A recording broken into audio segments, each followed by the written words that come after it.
So this is where you've kind of honed in on in particular, which is critical race theory.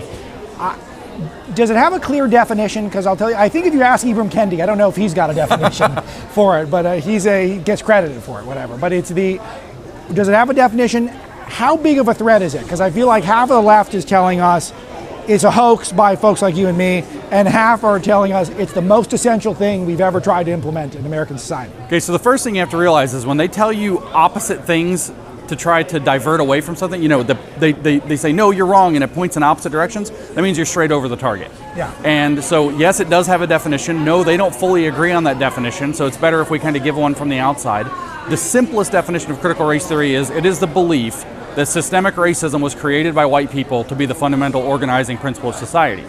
In other words, they think about, and this is a big jump from what I just said, but it's true, they think about race the same way, and racism the same way that the Marxists thought about capitalism. It's the fundamental superstructure that organizes all of society.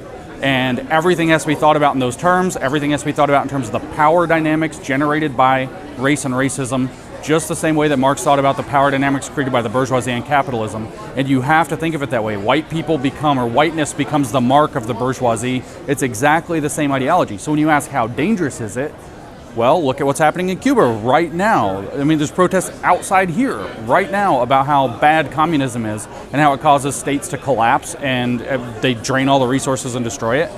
I'm actually to the point now where I would say that where Marx was looking to build a dictator of the proletariat to march us through socialism as a transitional stage to communism, critical race theory is trying to build a dictatorship of the anti-racists to march us through a racial socialism into a equity phase that's a racial communism. And I say that, you mentioned Kendi. Kendi wants to build a department of anti-racism that's above the branches of government, backed by a constitutional amendment that gives it absolute authority.